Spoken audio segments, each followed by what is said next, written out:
In a galaxy where power is measured by cruelty, one act of barbarism against a human child set the stage for an epic retaliation. They stole our son, tortured him in their labs, and thought they could get away with it. They were wrong. The Galactic Council's indifference and the Yadan's cruelty ignited a firestorm of vengeance. For every tear shed, for every scream unheard, we brought down the wrath of humanity. This is the story of how the galaxy learned a painful lesson: never mess with human children. For Tommy, the war for humanity's revenge.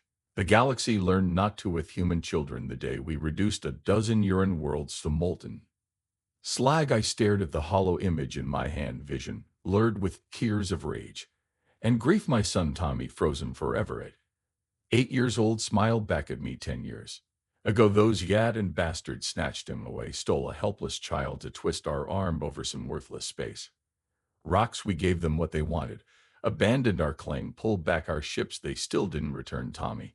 Instead, they sent us a video. I watched in horror as their so-called scientists cut into my baby boy. His screams ripped my soul apart as they dissected him like a frog in biology class. He cried out for me, begged me to save him until his little body couldn't take any more. I demanded the Yadan hand over my son's body, and the butcher responsible, the Galactic Council, just shrugged, said the strategic value of the Urhans mattered more than human lives.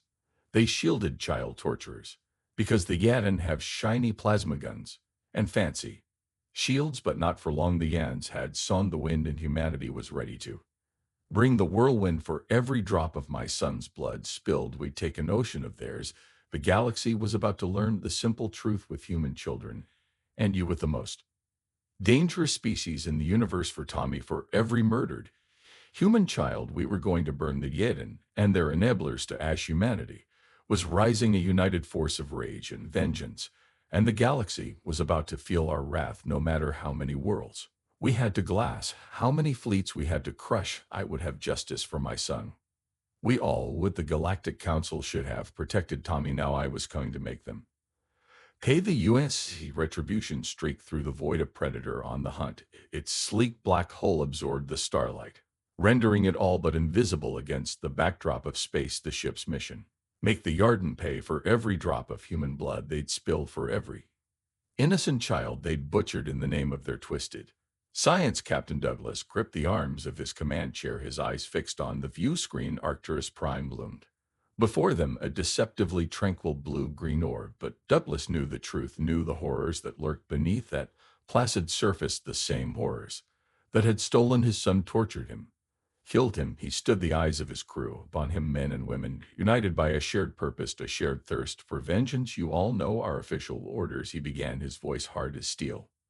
Recon only observe and report. His lips curled into a humorous smile. But I think we can all agree that's a few nods, a murmur of assent. Douglas pressed on. The truth is, we're not here to watch, we're here to make them pay, to burn their cities, to glass their planet, to send a message to the galaxy that humanity will no longer tolerate the slaughter of our children. The murmurs grew louder, a rising tide of anger, but not everyone looked convinced. Douglas saw the hesitation in some eyes, the uncertainty. He couldn't blame them. What he was proposing went against every regulation in the book, but those regulations hadn't saved Tommy, hadn't saved countless other human children stolen by the ants for their sick experiments. I know some of you have doubts, he said, softening his tone, and I understand what we're about to do. It's not easy, but think of the children, not just my son, but all the others torn from their families, tortured, murdered, while the Galactic Council stood by and did nothing. His voice cracked, raw emotion bleeding through. We have to send a message, have to show them that humanity will no longer be victims, that we will fight for our children no matter the cost. The atmosphere in the bridge shifted as if a current of electricity had passed through the crew. He saw it in their eyes, the determination, the righteous fury. They were with him.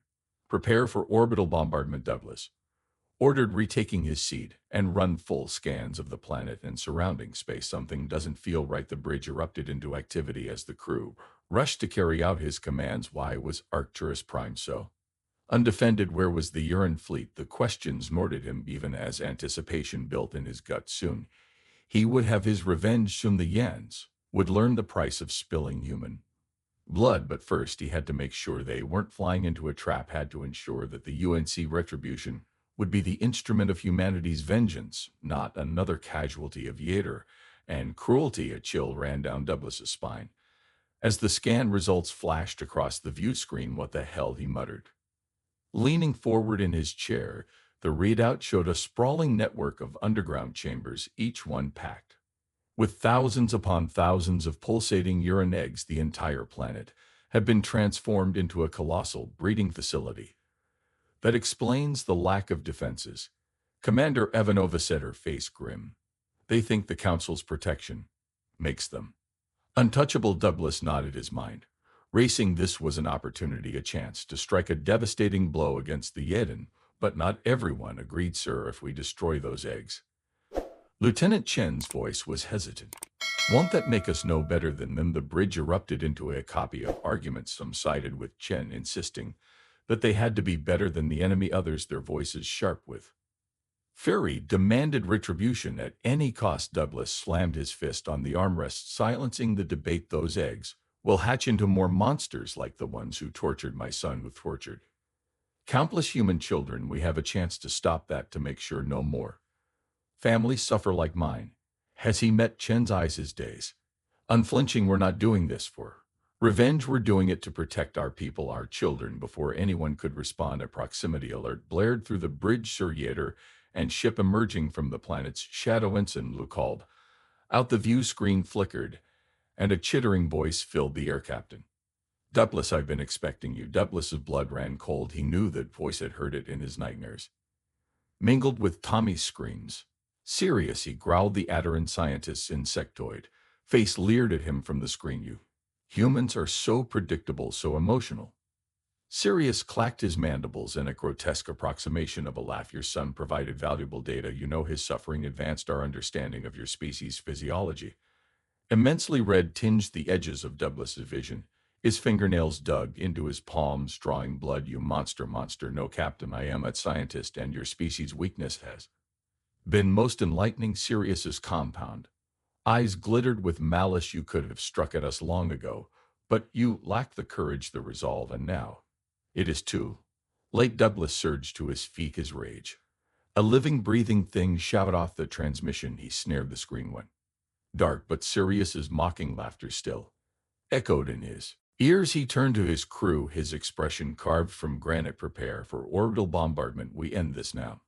No one argued, no one hesitated. They moved as one, united in their determination to bring justice to the monsters who had stolen their children and shattered their lives. The UNC retribution's weapons powered up with an ominous hum, targeting the breeding facility below. Douglas's finger hovered over the firing button, his whole body trembling with barely contained rage for Tommy, for every child the Yadan had tortured and killed, for every family shattered by their cruelty. He would turn their planet to glass, and ash would burn every last one of their abominations.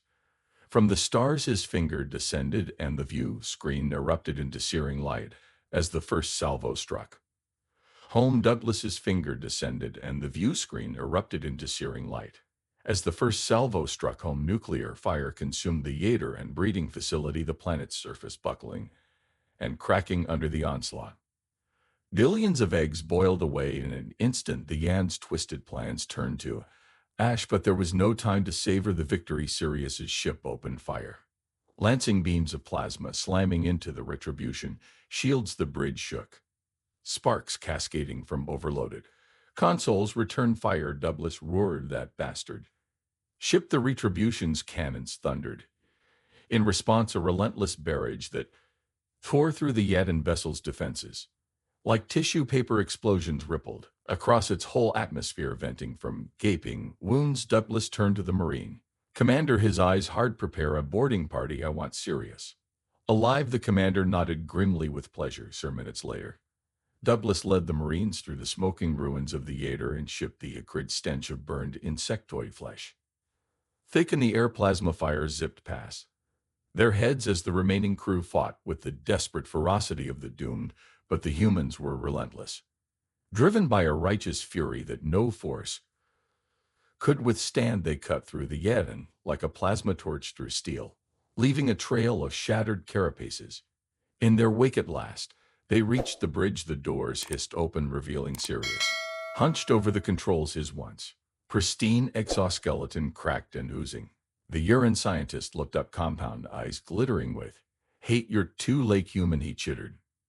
"Mandibles clicking. My ship is set to self-destruct in minutes. Will all be nothing more than cosmic dust." Douglas leveled his rifle at Sirius's head, fighting the urge to pull the trigger. "You're coming with us, you son of a. You're going to answer for what you've done." Sirius laughed, a wet, gurgling sound. Green blood bubbled from his mouthparts. "You think this ends here with me? You've only ensured your species' destruction. The Yadan will never stop until every last human is wiped from the stars." The countdown to self-destruct blared, the seconds ticking away. Douglas grabbed Sirius, ignoring the aliens.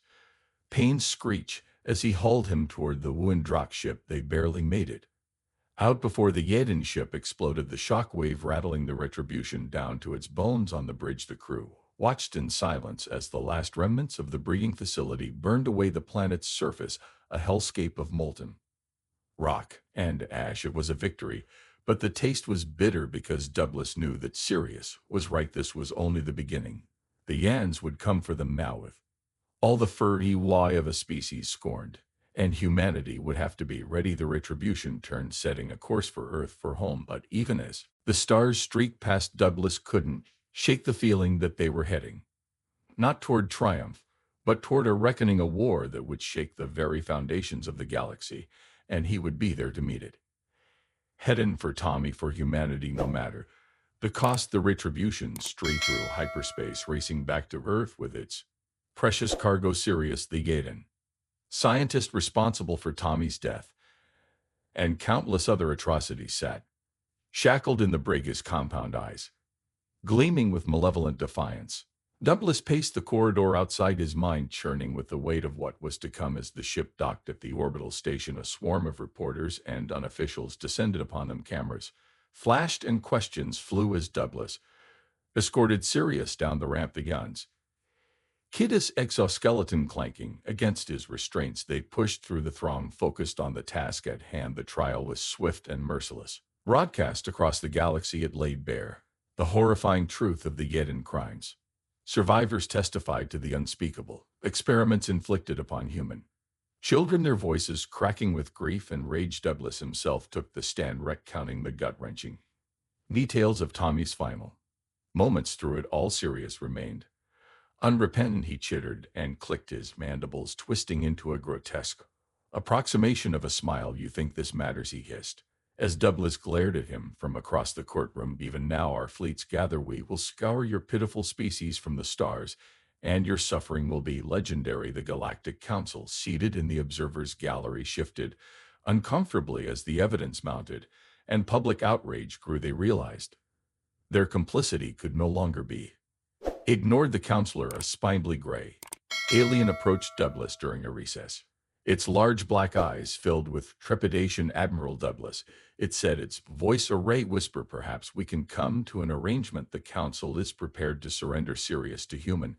custody to face your justice. In exchange, we ask that humanity stand down, that you forego any further retaliatory actions." Douglas's jaw clenched, his eyes hardening. "You protected them," he growled.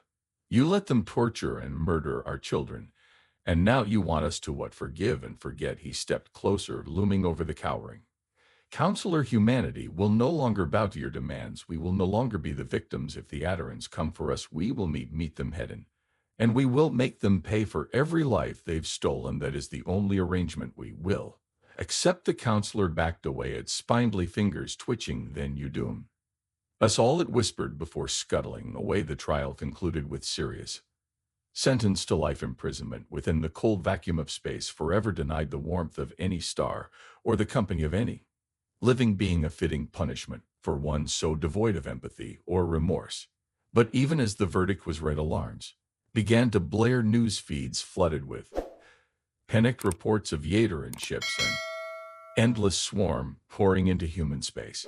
The invasion had begun. Douglas, his promotion to admiral freshly minted, stood on the bridge of his ship, staring out at the stars. Earth hung below, a fragile blue marble against the infinite black, its fate resting on the outcome of the coming battle. He clutched a small war photograph in his hand. In a moment of quiet before the storm, he beamed down to a familiar Hillside the grass waving gently in the breeze, Tommy's headstone stood before him, a silent sentinel. Douglas knelt, placing the photo at Sirius's trial against the cool marble. We got him, son, he whispered, his voice thick with emotion. But it's not over. They're coming, and I have to go now.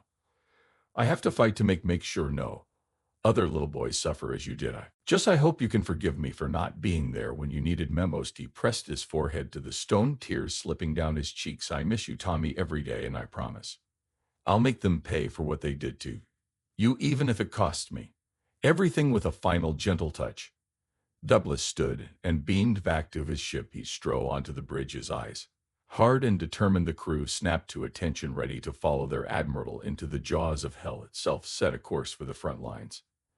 Douglas ordered, his voice ringing with resolve. It's time we show the Yadan what happens when you mess with humanity. The ship surged forward, the vanguard of Earth's defense, hurtling toward a reckoning that would decide the fate of not just humanity, but the galaxy itself. Douglas gripped the arms of his chair, his son's face etched into his mind's eye. For Tommy, for every child lost, he would fight, he would win, or he would die trying. If you finished this story, please subscribe and like the video, then leave a comment that says I like the story, and I will heart every single one of them. It really helps me. Thank you for your time. The war for our children has only begun. The galaxy will tremble under the weight of our vengeance. For Tommy, for every child lost, we will fight until our last breath. If you finish this story, please subscribe and like the video. Leave a comment that says I like the story, and I will heart every single one of them. It really helps me. Thank you for your time.